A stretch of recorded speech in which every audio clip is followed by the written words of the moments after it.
Chers amis abonnés, bonjour, ravi de vous retrouver. Nous sommes aujourd'hui le jeudi 25 octobre et il est 15 h, date et heure d'enregistrement de cette vidéo.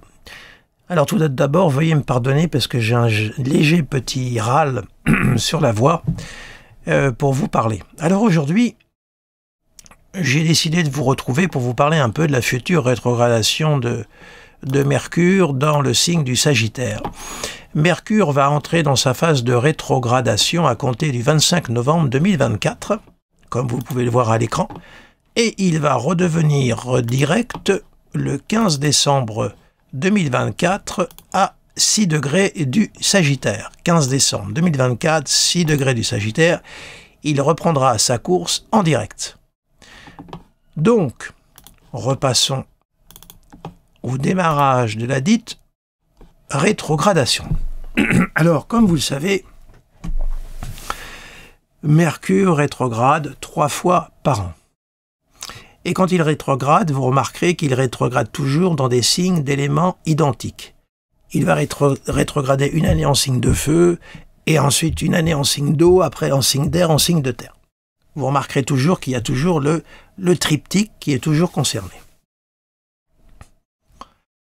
Alors Mercure, comme vous le savez, on vous en a déjà parlé, Mercure, c'est la planète qui régit la mobilité, que celle-ci soit physique ou intellectuelle. Mercure, c'est Hermès dans la mythologie, le dieu aux pieds ailés, le messager des dieux. Le dieu des marchands, des négociateurs, des enseignants, des voleurs, bref. C'est un peu l'agent de liaison, si j'ose dire, du système planétaire. C'est grâce à Mercure que l'on communique, qu'on établit du lien et que l'on se déplace. Alors donc, quand Mercure est dans sa phase dite de rétro, ça veut dire que le petit dieu Hermès, il revient sur ses pas. Et s'il revient sur ses pas, c'est parce qu'il a oublié quelque chose. Ou alors il a besoin de revoir quelque chose, de faire le point. C'est pour ça qu'on dit toujours que lorsque Mercure est rétrograde, c'est une bonne période pour récapituler, revoir, reformuler tout ce qui commence par la lettre R, réformer, revoir, réévaluer, etc., etc. Mais ce n'est pas forcément la bonne période pour acter des initiatives. Pourquoi? Parce que lorsque Mercure est rétrograde, on est davantage à sa propre écoute qu'à celle des autres. D'où des malentendus, des quiproquos. C'est donc pour ça que l'on dit toujours qu'il est préférable, lorsque Mercure rétrograde, de ne pas signer de contrat, tout au moins quoi que ce soit qui engagerait notre devenir d'une façon sensible. Il est préférable de prendre justement du recul et de bien relire, de bien approfondir ce vers quoi nous devons nous engager. Alors là, ce Mercure, précisément, là, il est en exil. C'est un Mercure qui est en Gémeaux. Il est en exil. Donc ça veut dire qu'il n'est pas forcément en Sagittaire dans le signe qui lui correspond le mieux. Ça ne veut pas dire qu'il est handicapé, hein, mais il n'est pas dans son monde, donc ça lui demande un double effort d'adaptation. Et en plus, il est dans sa phase de rétro. Voyez-vous? Donc, ça va nous demander beaucoup d'efforts. Par exemple, si vous avez des papiers à envoyer, des manuscrits, c'est pas le moment d'envoyer ça sur Mercure rétro, parce que ça peut s'égarer, ça peut se perdre, ça peut prendre du retard, ça peut être très mal lu au moment où ça arrive, bref, donc, voilà. Hein. Essayez autant que faire se peut d'attendre la période où Mercure revient direct. Maintenant, si vous êtes durant cette période de rétro de Mercure, dans une période où il faut vraiment que vous donniez votre réponse, eh bien dans ce cas-là, essayez de gagner du temps et d'attendre la conjonction inférieure au Soleil. Alors, je vais vous expliquer ça. Voilà. Le Soleil est ici, vous l'identifiez facilement. Bon. Donc, il va arriver un moment où le Soleil et Mercure vont se rencontrer. Voilà. Le 5 décembre 2024, il y aura la conjonction Soleil-Mercure, on dit la conjonction inférieure. Autrement dit, là, de sa phase épiméthée, Mercure passe à sa phase prométhée. Alors, je m'explique. Au moment où Mercure démarre sa phase de rétro, il est dans sa phase dite épiméthée. Épiméthée, dans la mythologie, excusez-moi, c'était le frère de Prométhée. Prométhée, c'est celui qui a la capacité d'anticiper, de voir l'avenir, d'anticiper, tout au moins d'avoir toujours un coup d'avance. Et Épiméthée, le frère, c'est tout le contraire. Il anticipe mal, il fait ce qu'il ne faut pas faire, ou alors il réagit toujours avec un temps de retard. Donc, c'est pour ça qu'on dit, quand il est dans sa phase de rétro, qu'il faut rester prudent. Et quand il arrive à la conjonction avec le Soleil, on dit qu'il passe dans sa phase Prométhée. C'est-à-dire que là, on est dans une phase d'éclaircissement. Mais attention, parce qu'une conjonction Soleil-Mercure à 14 degrés exact, on dit qu'elle est aussi combuste. C'est-à-dire que Mercure se brûle au foyer du Soleil. Donc, il y a un phénomène de basculement, hein, mais attention, ce n'est pas encore le moment idéal. Mais si jamais vous étiez obligé de signer, attendez la conjonction inférieure au Soleil et attendez même que peu à peu Mercure s'éloigne un tout petit peu du Soleil. Hein, parce que là, lorsqu'il va y avoir cette conjonction-là, juste en face, il y aura Jupiter. Or, Jupiter est le maître du Soleil et de Mercure, puisqu'ils sont dans le signe du Sagittaire. Et Jupiter, en plus, est lui aussi en exil. Donc, on est vraiment là, dans une configuration où les planètes ne sont pas dans le signe qui leur convient. Alors, Morane Villefranche, qui était un éminent et très grand astrologue, avait dit que lorsque deux planètes étaient en opposition et en exil, hein, opposition d'exil, les deux, hein, j'ai bien, là c'est le cas, Jupiter, Mercure est en exil et Jupiter est en exil. Hein. C'est-à-dire que les planètes se sont échangées leurs signes. Morane Villefranche avait l'habitude de dire que c'était une opposition plutôt de force. Une opposition qui pouvait permettre justement de pouvoir trouver la bonne formule et la bonne dialectique dans cette opposition. Bon, mais cela étant dit, il faut tout de même rester prudent. Donc voilà, si jamais vous êtes dans cette situation-là, attendez, par exemple, vous voyez, peut-être que vraiment, voilà, attendez le 7 décembre, la conjonction commence à se détacher du Soleil, Mercure sort de sa phase combuste, même s'il y est encore. Voilà la petite précision que je voulais vous faire si vous êtes vraiment dans cette situation-là. Bon, en même temps, il faut aussi relativiser. Mercure rétrograde 3 fois par an, c'est pas la fin du monde, il faut pas non plus délirer avec les Mercure rétro, hein, je vous le dis tout de suite. Bon, si vous êtes né avec un Mercure rétrograde, vous êtes bien entendu particulièrement sensible aux phases de rétrogradation de Mercure. Bon, alors après, il faut voir dans les thèmes respectifs où va se faire cette rétrogradation de Mercure. L'axe, si ascendant-descendant, bah, il faudra surveiller vous et vos relations avec les autres, qu'il n'y ait pas de malentendu.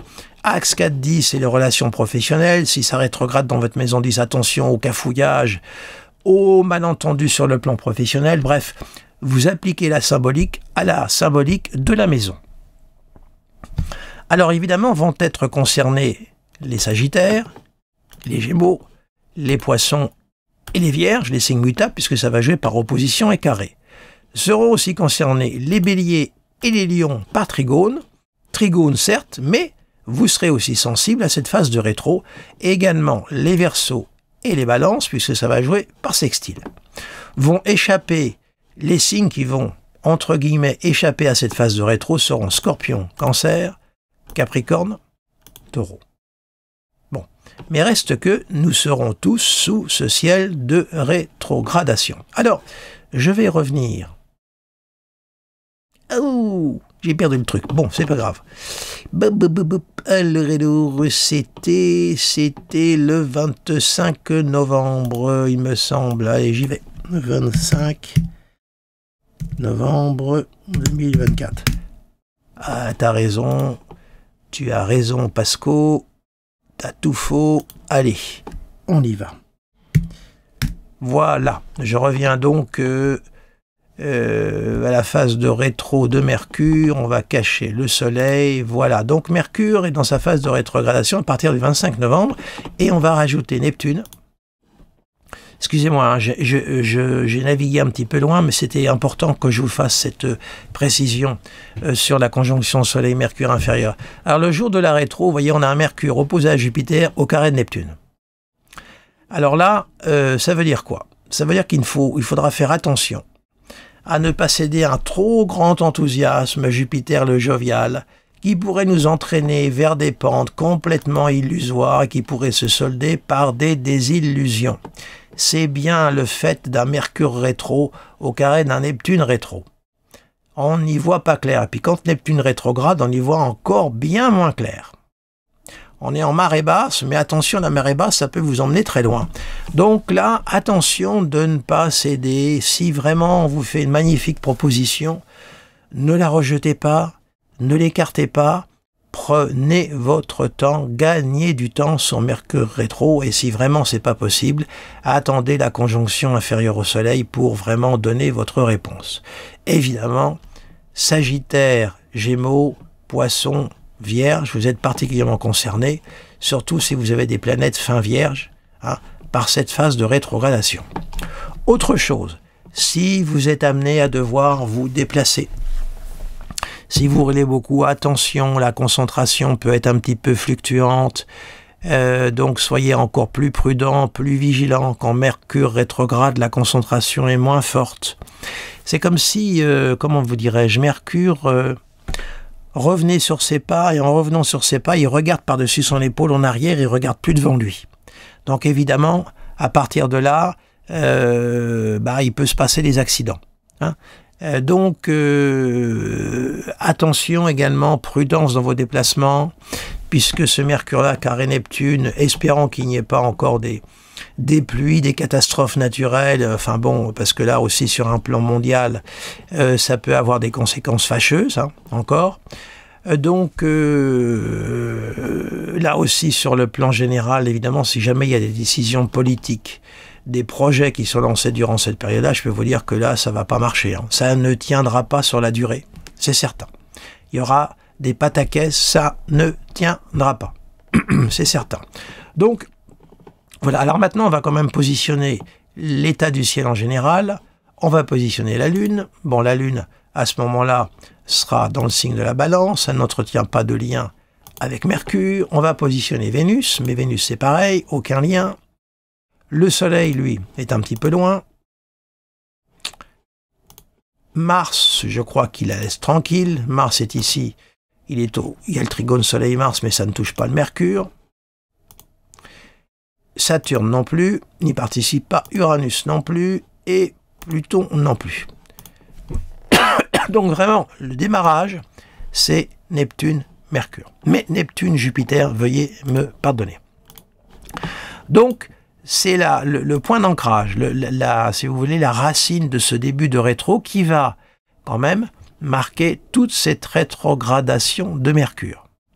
Donc, appliquez donc cette opposition dans l'axe de votre thème. Alors ensuite, pour voir les secteurs qui sont concernés, si je ne vais pas jusqu'au bout de mes propos, ça ne va pas aller.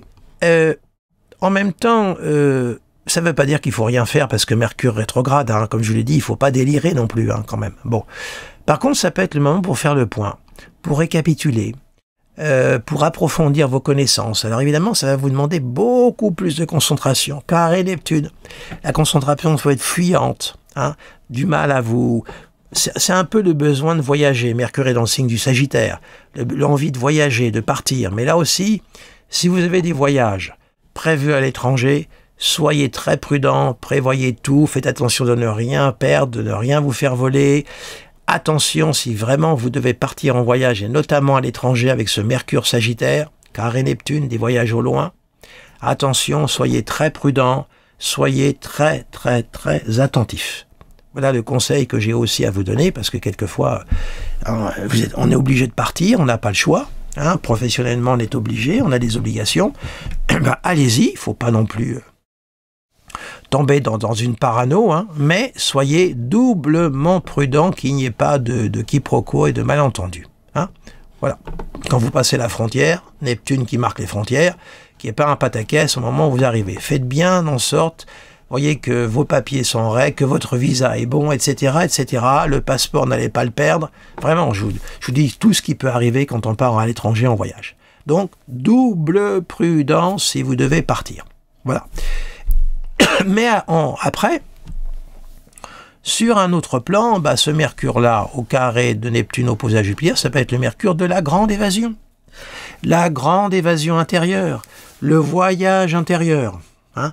Alors là aussi, n'allez pas vous étourdir, comment vous dire, j'ai pas envie de jouer le rabat-joie, le vieux moraliste.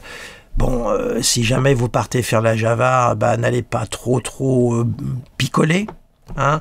N'allez pas trop flirter avec les paradis artificiels, avec ce Mercure là en Sagittaire qui est complètement dans son côté jovial, expansif et qui touche l'expansivité de Neptune. Mais attention, Neptune, c'est un peu le voyage intérieur, on se laisse aller.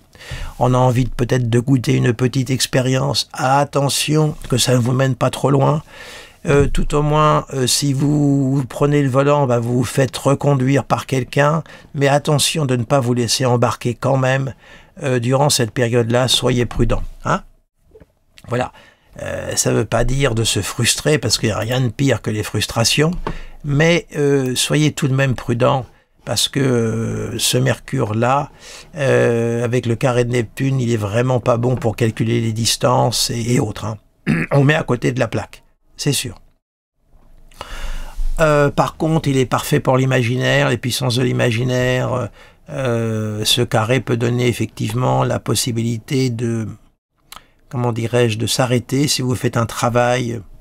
Pour ceux qui sont, par exemple, dans la littérature fantastique, qui sont dans ce genre littéraire, si vous êtes des auteurs, ça peut être une configuration qui peut être précieuse. Qui peut vous demander à un moment donné de faire le point sur ce que vous avez écrit et qui vous permet un petit peu de réajuster les choses dans votre écriture ou autre. Hein. Également pour les créatifs, c'est pas forcément mauvais. On a quand même une lune qui est en balance, une lune vénusienne, vous voyez, qui est plutôt belle à ce moment-là. Hein. Donc, au moment de la phase de rétro, ça sera à 3h du matin, à 22h, pardon. Là, c'est le temps universel, veuillez m'excuser, à 22h, vous voyez. Il y aura une lune vénusienne qui est plutôt fort bien aspectée. Donc, ça peut être un Mercure, là, pour le coup, très positif. Mais, il est positif, comme vous l'avez compris, pour un travail intérieur.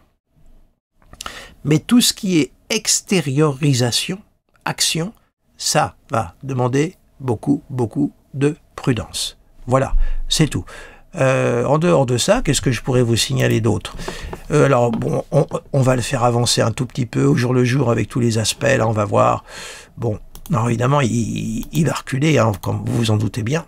Hein. Alors, on va le... Bon, vous voyez, là, il sera au sesquicarré de Mars le 28 novembre. Donc là, opposé à Jupiter toujours, carré Neptune, sesquicarré Mars, donc prudence le 28 novembre dans ce que vous allez faire. Mes aspects dits mineurs sont des aspects qui sont exacts. Hein, je les prends à peine 1 degré d'orbe. Hein. Donc quand ils se marquent, je peux vous dire qu'ils sont exacts. Pour que vous le sachiez. Voilà. Donc on sera encore en 29, encore au 30, et après au 1er décembre, cet aspect. Il y aura une conjonction d'une Mercure le 1er décembre. Alors là, ça sera un tout petit peu avant la nouvelle lune. D'ailleurs, la nouvelle lune qui va se faire un tout petit peu avant, là. Vous voyez, il y aura la conjonction Soleil-Lune. Donc là, on aura la tête dans la Lune. Donc là, au niveau concentration, tout ça, c'est pas zéro, c'est pas fantastique. Si vous avez des démarches administratives à faire durant cette période-là, essayez autant que faire se peut de les reporter. Ou si vraiment vous êtes obligé d'y aller, soyez très attentif, hein, à ce qui va vous être dit, hein, à ce moment-là. Ok, voilà. On va continuer un jour de plus. Donc là, Mercure va être au carré de Saturne. Il y a la formation du début du carré Mercure-Saturne. Donc là, c'est un Mercure qui va être un petit peu là. On passera à la conjonction inférieure au Soleil le 5 décembre, comme je vous l'ai dit. Mais comme vous voyez, c'est quand même semi-carré Pluton-Vénus, carré Saturne, opposé toujours à Jupiter. Donc c'est quand même une phase dite Prométhée, mais qui est quand même pas très solide. Donc là aussi, attendez quelques jours. On va continuer. 6 décembre. Voilà. Bon, il y a toujours le carré, là, il y aura encore une conjonction, vous voyez, Lune-Saturne, qui va se mettre là, au carré de Jupiter. Ouais. C'est vraiment un Mercure un peu emmerdant, hein, pour vous parler franchement. Je le trouve vraiment emmerdant, là. Quand je vois les aspects qu'il forme, vous voyez, là, il est vraiment pas terrible, ce Mercure rétro, là. Donc, il faut le jouer avec prudence. Voilà. Même là, vous voyez, il trouve les moyens d'être encore dans une opposition large à Jupiter, soutenu par Mars, là, et Vénus, vous voyez, mais quand même, il est quand même pas... hein, et il va jusqu'au... Normalement...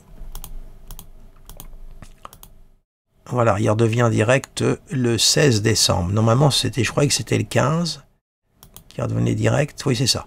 Le 15 décembre, il revient direct. Voilà. Donc, dans ce laps de temps-là, vous voyez, d'après les aspects qu'il a formés, hein, j'ai été un peu rapide, mais avec la vidéo, vous pouvez vous arrêter et revenir en arrière. Veuillez m'excuser. Il est quand même, bon, il est quand même piégeant, ce Mercure. Il a à la fois l'enthousiasme jupitérien, mais en même temps, il est quand même... Alors attention également avec Jupiter.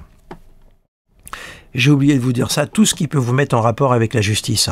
Hein. N'allez pas vous mettre dans des situations conflictuelles qui pourraient vous amener vers des procès. Faites attention également, hein,